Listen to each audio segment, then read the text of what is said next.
Bom, pessoal, nessa aula nós vamos falar sobre função do segundo grau. Essa aula terá duas partes, tá? Essa é a primeira parte, eu vou chamar de aula 1, onde eu vou falar da definição, vou falar do aspecto do gráfico da função, dentre outras coisas. Primeiramente, a definição. A função do segundo grau é uma função f de R em R. É uma função que vai de R em R. E é uma função tal que y igual f de x é igual a x ao quadrado mais bx mais c. Aqui a, b e c são números reais. A, b e c são números reais com a condição a é um número diferente de zero. Por quê? Se a for igual a zero, isso aqui desaparece. Aí a função deixa de ser uma função do segundo grau. Então aqui tem uma condição com a sendo um número diferente de zero. Então, isso é o que nós chamamos de função do segundo grau. É uma função que tem domínio R contra domínio R e é tal que os valores de y são imagem de algum x, são da forma ax ao quadrado mais bx mais c. Agora vamos falar das raízes. Raízes ou zeros da função do segundo grau. Raízes ou zeros da função. Quando eu dei a função do primeiro grau, eu falei com vocês o seguinte: para determinar as raízes de uma função, basta igualar a função a zero. Iguale a função a zero. E é isso que devemos fazer aqui também. Para achar as raízes da função do segundo grau, iguale a função a zero. Ao igualar a função a zero, quem é a função? Essa é a lei da função. Iguale a função a zero. Ax ao quadrado mais bx mais c, e isso igual a zero. Ao igualar a função do segundo grau a zero, nós vamos encontrar uma equação do segundo grau. Então temos aqui uma equação do segundo grau. Essa é uma equação do segundo grau. As raízes da equação são as raízes da função. Vou repetir. As raízes da equação são as raízes da função. Isso significa o seguinte: a maneira de encontrar essas raízes é a mesma que fazemos então para a equação do segundo grau. Vamos relembrar. Delta b ao quadrado menos 4ac. E x igual menos b mais ou menos raiz quadrada de delta. Essa é a fórmula de Bhaskara, a famosa fórmula de Bhaskara, sobre 2a. Daqui saem duas raízes, x' e x duas linhas. Vou repetir pela terceira vez, vou falar pela terceira vez a seguinte frase: para achar as raízes da função do segundo grau, igualamos a função a zero. Aí encontramos uma equação do segundo grau. As raízes da equação são as raízes da função. Isso significa o seguinte: tudo que eu disse para as raízes da equação, valem para as raízes da função. Tudo, exatamente tudo. A maneira de calcular, calcule o delta, aplique a fórmula de Bhaskara. Você vai encontrar duas raízes, x' e x duas linhas. Qual que é a natureza dessas raízes? Vamos relembrar. Delta maior que zero, se e somente se. Se e somente se. Existem x' e x duas linhas pertencentes aos reais. As duas raízes são reais. Esse é virado aqui significa existe. Ou, de maneira conveniente, no plural, existem. Delta maior do que zero, existem duas raízes, x' e x duas linhas, pertencentes aos reais. Tal que x' é diferente de x duas linhas. Então, delta maior do que zero, as duas raízes são reais e diferentes. E ainda, se delta igual a zero, isso acontece se somente se existem, novamente, existem x' e x duas linhas reais. Tal que, quando delta é igual a zero, essas duas raízes, além de reais, essas duas raízes são iguais. Delta positivo, duas raízes reais e diferentes. Delta igual a zero, duas raízes reais e iguais. E delta negativo, isso acontece se e somente se. Então aqui eu leio existem. A negação é essa aqui, ó. Essa é a negação. Não existem. Não existem x' e x duas linhas pertencentes aos reais. Então não existem raízes reais. Então, como eu disse, tudo que eu falei para as raízes da equação do segundo grau, vale para as raízes da função. Inclusive essa natureza aqui das raízes. Outra coisa que foi falada para as raízes da equação, que valem para as raízes da função. A soma das raízes,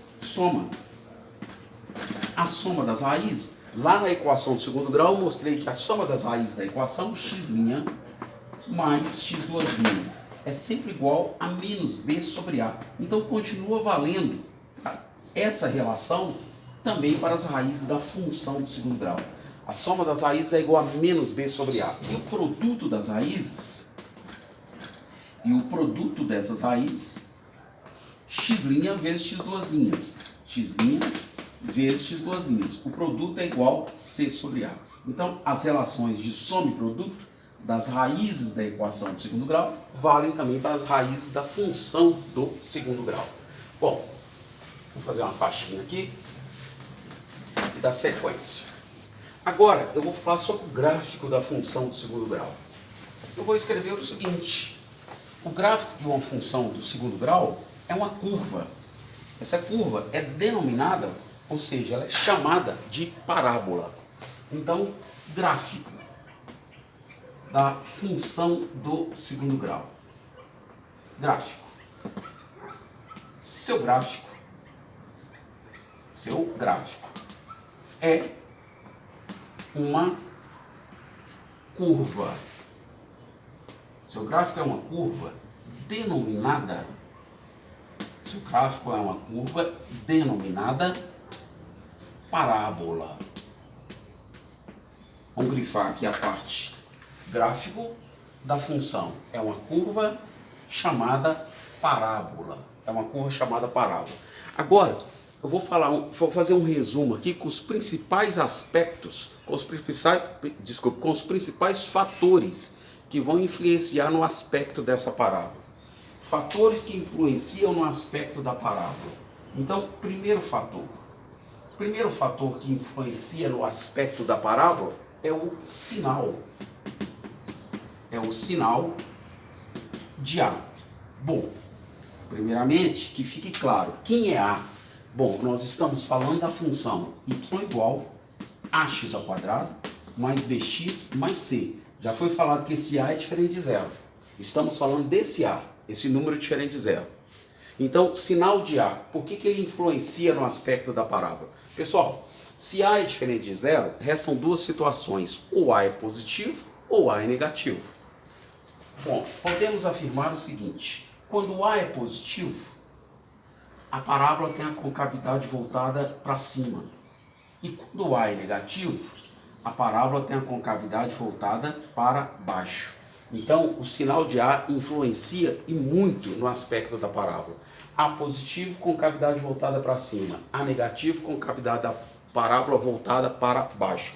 Esse é o primeiro fator que influencia diretamente no aspecto da parábola que representa a função. Vamos para o segundo fator que influencia no aspecto da parábola. O segundo fator que influencia no aspecto da parábola, eu vou colocar aqui, o segundo fator é o valor de C. Eu não quero que vocês decorem isso aí, eu quero que vocês entendam por que o valor de C influencia no aspecto da parábola. O sinal de A influencia bastante. Agora, e o C? Onde que ele entra nisso aí? Eu vou fazer o seguinte. Vamos supor, essa é a função, então, ax ao quadrado mais bx mais c. Essa é a função do segundo grau. Digamos que o gráfico dessa função, suponhamos, tá? Estou supondo aqui uma situação. Digamos que o gráfico dessa função tem o seguinte esboço. Ele faz isso. Esse é o gráfico dessa função. Bom, se eu coloquei a parábola com a concavidade voltada para baixo, eu estou supondo que esse A aqui é um número negativo. Estou supondo que A é negativo. Bom, A é negativo. Me diga uma coisa. Plano cartesiano vocês conhecem há muito tempo. Quanto vale o x desse ponto? O x desse ponto, nesse ponto aqui, o x dele é igual a zero. O x dele vale zero. Faça x igual a zero aqui na função. Toda função, a todo x está associada a um y. Faça x igual a zero. X igual a zero, aqui vai ficar a V0 ao quadrado mais BV0. O que sobra? C. Então, fazendo x igual a 0, o y é igual a C. Então, nós podemos afirmar que esse aqui é o valor de C. Por isso que o valor de C, ele influencia no aspecto da parábola. Que a parábola, ela corta o eixo y sempre. Ela sempre vai cortar o eixo y no valor de C. Vamos escrever isso aqui. Valor de C. 2 pontinhos aqui. E vou escrever a parábola corta o eixo y, ela corta o eixo y no valor de C. Ela corta o eixo y no valor de C.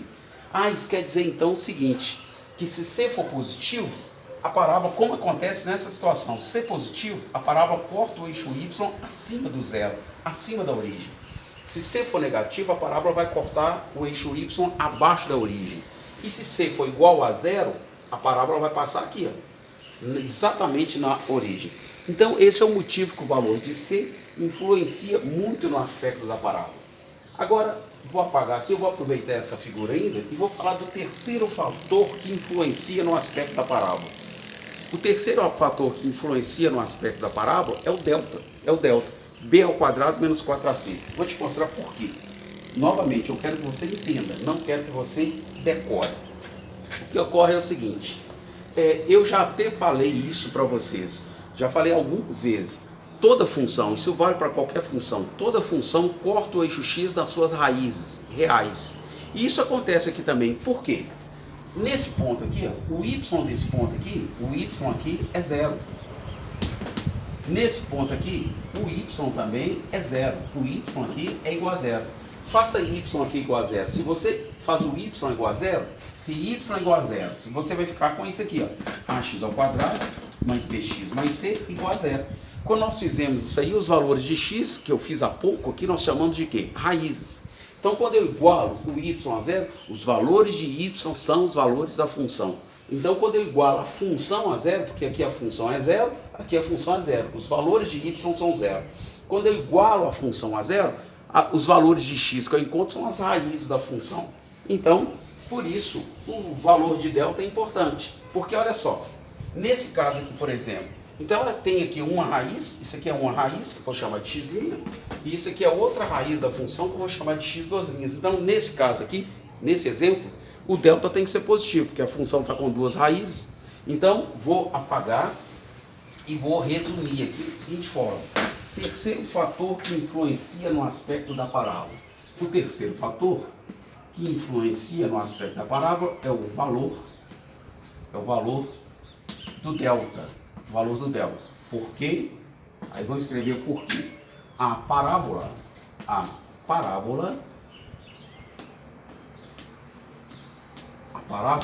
corta o eixo x. A parábola corta o eixo x nas raízes reais. Ela corta o eixo x nas raízes reais da função. Ela corta o eixo x nas raízes reais. Então, isso significa o seguinte, toda vez que o delta for positivo, a parábola vai interceptar o eixo x em dois pontos, seja com a concavidade voltada para cima, se A for positivo, ou com a concavidade voltada para baixo. Então, isso é o que vai acontecer se o delta for positivo. Ou isso, ou isso. Se A positivo, ela intercepta o eixo x aqui em dois pontos com delta positivo, então. Se A negativo e delta também positivo, ela intercepta o eixo x em dois pontos, porque se delta positivo, ela tem duas raízes reais diferentes. Se delta for igual a zero, o que vai acontecer no plano cartesiano? Considerando aqui só o eixo x, em relação ao eixo x, delta igual a zero, ela tem apenas duas raízes reais iguais, o x' igual a x duas linhas. Então ela vai fazer isso aqui, ó. Ela vai tangenciar, ela vai tocar o eixo x em um ponto, que as duas raízes são iguais. Delta igual a zero, A positivo. Delta igual a zero e aqui A negativo. E se o delta for negativo? Se o delta for negativo, se delta menor que zero. Se o delta for menor que zero, a função não tem raízes reais. Se ela não tem raízes reais, ela não vai tocar e nem cortar o eix x. Como é que fica a parábola então? ela vai ficar toda acima do EX ou toda abaixo do EX, aí depende do sinal do A.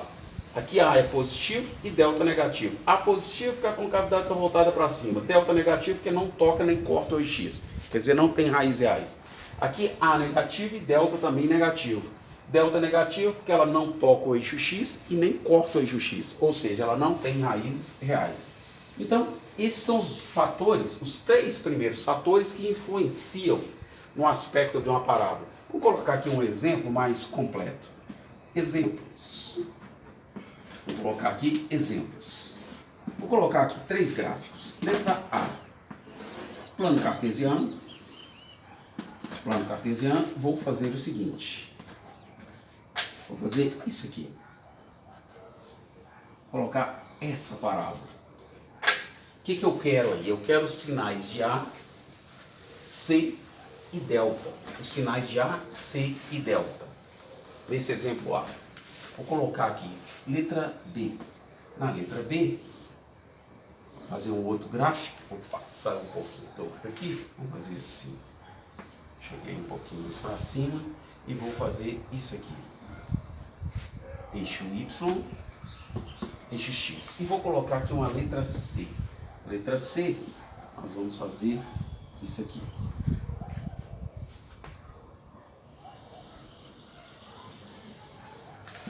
Pronto. Estão aí 3 exemplos. Nessas 3 situações, eu quero determinar o sinal do A, do C e do delta. A, C e delta. Alguém fala assim, pode estar pensando assim nesse momento. E o sinal do B? Calma que eu vou falar depois. Bom, na primeira curva, aqui na primeira parábola, o que nós vemos? Que a concavidade está voltada para cima. Concavidade voltada para cima, A é positivo. Ela corta o eixo Y no valor de C. Ela está cortando aqui, ó, exatamente na origem. Se ela corta na origem, é porque o C é igual a 0. C é igual a 0. Ela corta o eixo X nas raízes reais. Então aqui tem uma raiz real, X', que é 0, inclusive. E aqui tem outra raiz real, X duas linhas. Então o delta, como ela tem 2 raízes reais diferentes, delta é positivo. Vamos fazer a mesma coisa para os outros 2 exemplos. Letra B. Concavidade voltada para baixo, A é negativo. Ela corta o eixo Y no valor de C. Cortou aqui, ó. Esse é o valor de C. Como ele está abaixo do zero aqui no eixo Y, então C é negativo. Ela corta o eixo X nas suas raízes reais. Então, repare, ela não toca nem corta o eixo X. Se ela não toca nem corta o eixo X, é porque ela não tem raízes reais. Então, aqui o delta é negativo. Delta negativo. Agora, aqui, letra C. Na letra C, qual o sinal do A? Concavidade voltada para cima, A é um número positivo. Ela corta o eixo Y no valor de C. Isso aqui os meninos costumam dizer que é uma pegadinha. Eles falam que isso aqui é uma pegadinha. Por quê? Ela não vai cortar, ela não mostra onde ela corta o eixo Y. Pessoal, o que ocorre é o seguinte, é exatamente essa é a palavra que a gente costuma usar, tá? Pernas. As pernas dessa parábola, elas vão abrindo aqui sempre.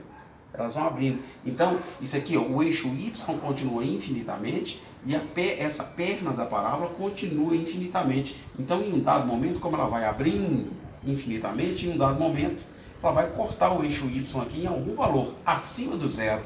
Então, C é um número positivo. Ela corta o eixo Y acima do zero, então C é positivo. Repare, essa parábola ela tangencia aqui o eixo X. Ela toca o eixo X em um ponto. O que significa isso? Que as 2 raízes são reais iguais. Raízes reais iguais, então delta é igual a 0. Então, achei aí, para esses 3 exemplos, eu achei o sinal de A, sinal de C e sinal de delta. Agora, eu vou falar aqui algumas coisas para que eu possa falar como encontrar o sinal do B. Está faltando o B, sinal de B. Mas aí eu vou fazer aqui uma faxina, vou faxinar o quadro, vou fazer essa limpeza e vou falar do 4º fator que influencia no aspecto da parábola. O primeiro fator que eu falei foi o sinal de A. O segundo fator foi o valor de C. E o terceiro fator foi o sinal do delta, o valor do delta. Agora, o 4º fator que influencia no aspecto da parábola. O 4º fator que influencia no aspecto da parábola é o vértice da função. Vértice da função. O vértice é um ponto, tá? Que eu vou chamar de ponto V. V de vértice. Eu vou fazer aqui dois gráficos. Opa, eu quero giz branco. Peraí. Vou fazer aqui um primeiro plano cartesiano. Nesse plano cartesiano, eu vou fazer a seguinte parábola. Fazer essa parábola aqui com a concavidade voltada para cima. Quer dizer, estou supondo que isso representa uma função do segundo grau com A positivo. E vou fazer aqui uma outra situação. Novamente um plano cartesiano. Só que nessa eu vou colocar uma parábola com a concavidade voltada para baixo. Pronto. Então, na primeira, eu estou supondo que o A é positivo. A positivo. Concavidade voltada para cima. Aqui na segunda, eu estou supondo que A é negativo. Concavidade voltada para baixo. Bom, eu já falei com vocês que, analisando o gráfico de uma função, quando o gráfico vai subindo da esquerda para a direita, a gente fala que a função é crescente. Quando ele vai descendo da esquerda para a direita, a gente fala que ele é decrescente. Então, repare, observando o gráfico aqui, essas parábolas, essa primeira, aqui ó, a função decresce, decresce, decresce, chega aqui e ela atinge um ponto mais baixo e depois volta a crescer. Já analisando essa, sempre da esquerda para a direita. Da esquerda para a direita, o que está ocorrendo aqui? Essa parábola aqui, ela representa uma função que é crescente, crescente, crescente, crescente. Aqui ela atinge um ponto mais alto, que é o que a gente chama de ponto máximo, e passa a decrescer. Então, observa aqui o seguinte, quando o A é positivo, a parábola tem um ponto chamado de ponto de mínimo. Quando o A é negativo, a parábola tem um ponto chamado de ponto de máximo. Pois é, esse ponto que eventualmente pode ser o ponto de mínimo ou o ponto de máximo, esse ponto é que é chamado de vértice da função de segundo grau. Então, esse ponto é chamado de vértice da função. Esse é o vértice.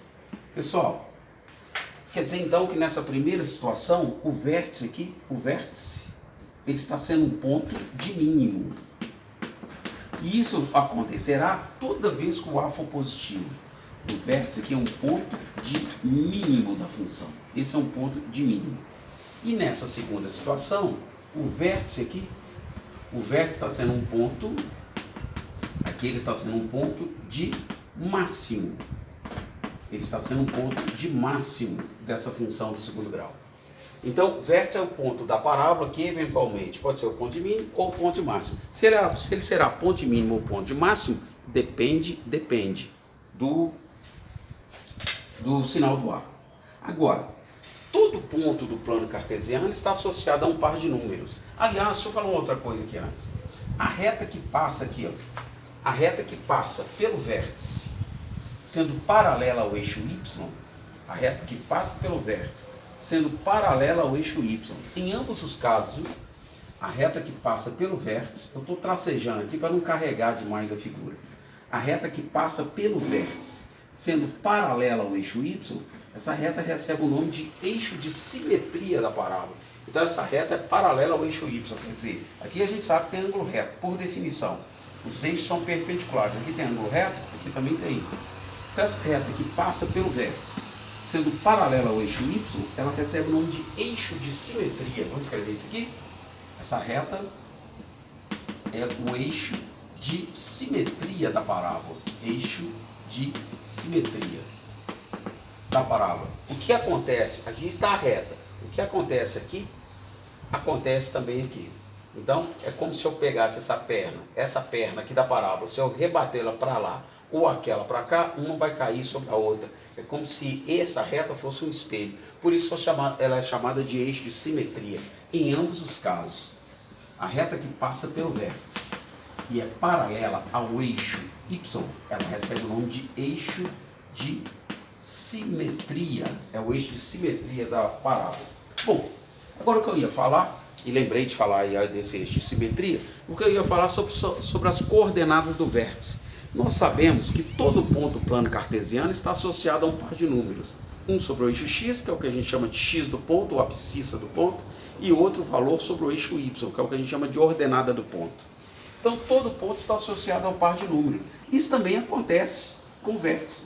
O vértice também fica associado a um par de números. Um sobre o eixo x, é o x do ponto, e o outro sobre o eixo y, é o y do ponto. E quais são esses valores? Ou seja, quais são as coordenadas do vértice? Pessoal, o x do vértice, ele é sempre igual a menos b sobre 2a.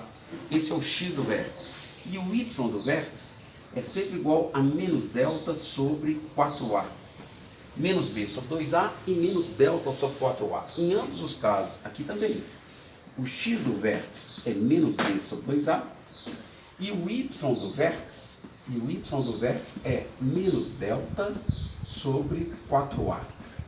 Quer dizer que as coordenadas do vértice são, temos como coordenadas dos vértices, temos que o vértice tem coordenadas menos b sobre 2a e menos delta sobre 4a. Então, esse é o x do vértice e esse aqui é o y do vértice. Olha, eu não vou mostrar numa aula presencial, eu até mostraria de onde vêm esses valores, tá? Por que o x do vértice é menos b sobre 2a e por que o y do vértice é menos delta sobre 4a. Mas aqui, como a gente está fazendo uma videoaula, vamos saltar essa parte. Numa outra situação, eu posso até fazer isso aqui como exercício. Por que o x do vértice é menos b sobre 2a e por que o y do vértice é menos delta sobre 4a. Poderia fazer isso como exercício depois, mas agora não vou parar a aula para fazer isso não. Bom, tem várias informações aqui então, várias informações. Ah, tem mais uma coisa que eu quero deixar claro aqui, que é a seguinte. Esse ponto aqui, quando se fala ponto no plano cartesiano, você vai citar o par de números. Ponto é um par de números, x, y. O ponto aqui, V, ele é ponto. O ponto V aqui, o vértice, aqui ele é um ponto de mínimo. Ele é um ponto de mínimo. Agora, qual o valor mínimo da função? O valor mínimo da função é esse aqui. Esse é o valor mínimo da função. Valor mínimo. Valor mínimo da função. Quer dizer que o vértice é um ponto de mínimo. Agora, o valor mínimo é o y do vértice. Ah, mas por que? Eu não entendi não. O que ocorre é o seguinte. Os valores que essa função assume, não se esqueça. Os valores de y são os valores da função. Os valores que essa função assume, eles estão daqui para cima. Os valores estão aqui, ó. Esses são os valores que essa função assume, daqui para cima. Qual que é o menor deles? É esse aqui. Esse é o conjunto imagem da função. Lembra que eu falei que conjunto imagem é a parte do eixo y que tem gráfico? Esse é o conjunto imagem da função. Qual que é o menor valor desse conjunto imagem? É esse aqui. Por isso é o seu valor mínimo da função. Aqui ele é o valor mínimo. Mas olha essa outra situação. Aqui, os valores que a função assume, com o delta aqui sendo, o vértice aqui, melhor dizendo, o vértice sendo um ponto de máximo, os valores que essa função assume são esses aqui. Esse é o valor máximo da função. Esse é o maior valor que ela assume. Então aqui, o menos delta sobre 4a é o valor máximo da função. Então, como eu ia dizendo, isso eu ouvi falar isso aqui também, sobre valor máximo e valor mínimo. Aqui, nesse quadro aqui, tem várias informações para você guardar. Quando o A é positivo, o vértice é um ponto de mínimo. Quando o A é negativo, o vértice é um ponto de máximo. Quais são as coordenadas do vértice? Menos b sobre 2a e menos delta sobre 4a. A reta que passa pelo vértice, sendo paralela ao eixo y, ela é chamada de eixo de simetria da parábola. E o valor mínimo da função é o y do vértice, menos delta sobre 4a. E aqui esse valor passa a ser o valor máximo, menos delta sobre 4a da mesma forma. Só que aí ele é valor máximo porque o A é negativo. Eu vou apagar o quadro. Nós vamos fazer aqui uma questão que tem que acontecer ainda nessa aula. Nós já estamos aí com uns 30 minutos de aula, mas eu preciso fazer essa questão nessa aula e com essa questão eu encerro essa aula 1. Exemplo. Esboçar o gráfico esboçar o gráfico da função. A função do segundo grau é essa aqui, ó, y igual a x ao quadrado menos 4x mais 3. Eu quero fazer um esboço do gráfico dessa função. Bom, primeiramente, para fazer o esboço do gráfico, eu tenho que indicar no plano cartesiano pelo menos os seguintes valores. Eu tenho que mostrar quem é o vértice, havendo raiz, quais são as raízes, e também o valor de C aqui. Pelo menos isso. Vértice, raiz e valor de C. Pelo menos isso. Então vamos fazer o seguinte. Já que eu tenho que calcular esses valores, eu vou calcular aqui, vou começar calculando o delta. Delta, b ao quadrado menos 4ac. Menos 4 ao quadrado, menos 4 que multiplica o a, que é 1 que multiplica o c. 16 menos 12. 16 menos 12, o delta é igual a 4. Esse é o valor do delta. As raízes. Menos b mais ou menos raiz quadrada de delta sobre 2a. Então, menos 4, mais 4. Mais ou menos raiz quadrada de 4, 2. Sobre 2 vezes o a, que é 1, 2. Daqui saem duas raízes. Delta positivo estão aqui. Duas raízes reais e diferentes. A primeira, considerando o sinal negativo, 4 menos 2 dá 2. Dividido por 2, 1. Considerando o sinal positivo, a outra raiz vai dar 3. Então, já tem o delta, já tem as raízes. Agora, vamos calcular o x do vértice. O x do vértice é menos b sobre 2a. Então, vai ficar menos b, que é menos 4, sobre 2 vezes o a, que é 1, o que vai dar 2. O que dá 2. Vou falar aqui uma coisa que vale sempre, tá? Vou falar uma coisa que vale sempre. A soma das raízes dividido por 2 é o vértice. Quer ver? Olha, o x do vértice não é menos b sobre 2a? Eu não posso escrever isso aqui assim, menos b sobre a dividido por 2? Repare que menos b sobre a, soma das raízes. Então, uma coisa que vale sempre é isso aqui, ó. O x do vértice é a soma das raízes, isso aqui é a soma das raízes dividido por 2. Eu vou até colocar essa observação aqui, não custa nada. Observação. O x do vértice é sempre a soma das raízes, ele é sempre igual a soma das raízes dividido por 2. Ah, quer dizer então que, para que você está falando isso? Eu estou falando para o seguinte, quando você não tiver condições de calcular o x do vértice por esse caminho, menos b sobre 2a, se você tem as raízes, é somar as raízes e dividir por 2, você tem o valor do x do vértice. Isso pode ser útil em uma ou outra questão. Agora vamos calcular o y do vértice. O y do vértice. O y do vértice é menos delta sobre 4a. Esse é o y do vértice. Então vamos lá. Menos delta, o delta deu 4, então menos 4. Sobre 4 vezes o a, que é 1. O y do vértice então vai dar menos 1. O y do vértice dá menos 1. Com isso, temos as coordenadas do vértice. Temos como coordenada